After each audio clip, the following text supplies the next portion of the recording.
Hello friends, Jayati food lovers চ্যানেলে তোমাদের সকলকে স্বাগত জানিয়ে শুরু করছি আমার আজকের ভিডিও।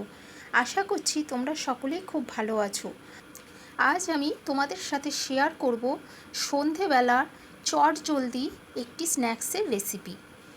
সেটি হলো এগ ললিপপ। তো বন্ধুরা, রেসিপিটি শুরু করার আগে অবশ্যই আমার চ্যানেলটিকে সাবস্ক্রাইব করে দিও আর পাশে থাকা বেল আইকনটি অবশ্যই ক্লিক করে দিও, যাতে আমি নতুন কোনো রেসিপি দিলে সেটি মিস না হয়ে যায়। তো চলো শুরু করি। কী করে রেসিপিটি তৈরি করে নিচ্ছি দেখে নিই। প্রথমেই আমি এখানে নিয়ে নিয়েছি 3টে সেদ্ধ করা ডিম। এবার ডিমগুলো আমি একটা গ্রেটারের সাহায্যে গ্রেট করে নেব।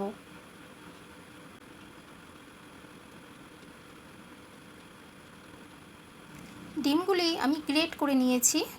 এবার আমি দিয়ে দিলাম একটা মিডিয়াম সাইজের পেঁয়াজ কুচি, ধনে পাতা কুচি,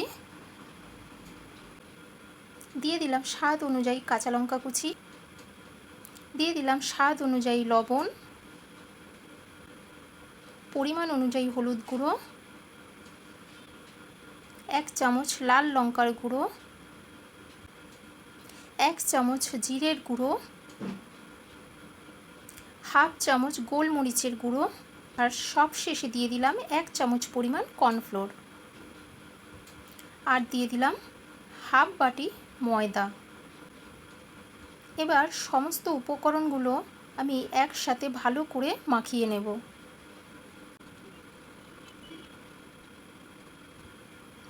মিশ্রণটি আমি ভালো করে মেখে নিয়েছি। এবার হাতে আমি অল্প একটু তেল মাখিয়ে নিয়ে এরকম গোল গোল শেপে তৈরি করে নেব।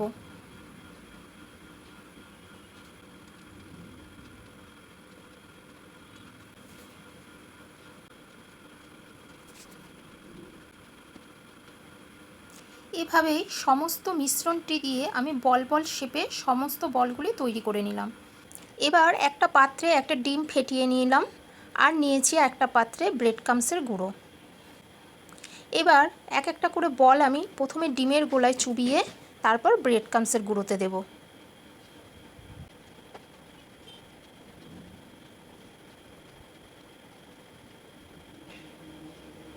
এইভাবেই আমি এক এক করে সমস্ত বলগুলি প্রথমে ডিমের গোলায় তারপর ব্রেড ক্রাম্বসের গুঁড়োতে ভালো করে মাখিয়ে নিয়ে তৈরি করে নেব।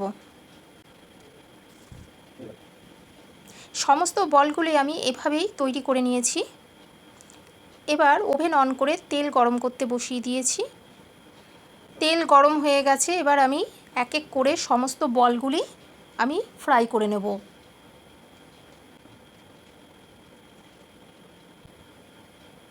এবার লো ফ্লেমে সমস্ত বলগুলি আমি ব্রাউন করে ফ্রাই করে নেব।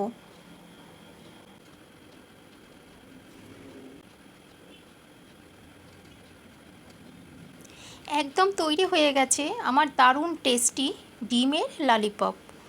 তো বন্ধুরা, আমার রেসিপিটি যদি তোমাদের ভালো লেগে থাকে তাহলে প্লিজ একটি লাইক ও কমেন্ট করে আমাকে এগিয়ে নিয়ে যেতে সাহায্য করো, আর আমার চ্যানেলটিকে অবশ্যই সাবস্ক্রাইব করে দিও, আর পাশে থাকা বেল আইকনটি অবশ্যই প্রেস করে দিও, যাতে আমি নতুন কোনো ভিডিও দিলে সবার আগে তোমাদের কাছে পৌঁছে যায়।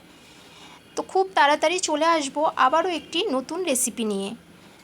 আমার সম্পূর্ণ ভিডিওটি দেখার জন্য তোমাদেরকে জানাই অসংখ্য ধন্যবাদ।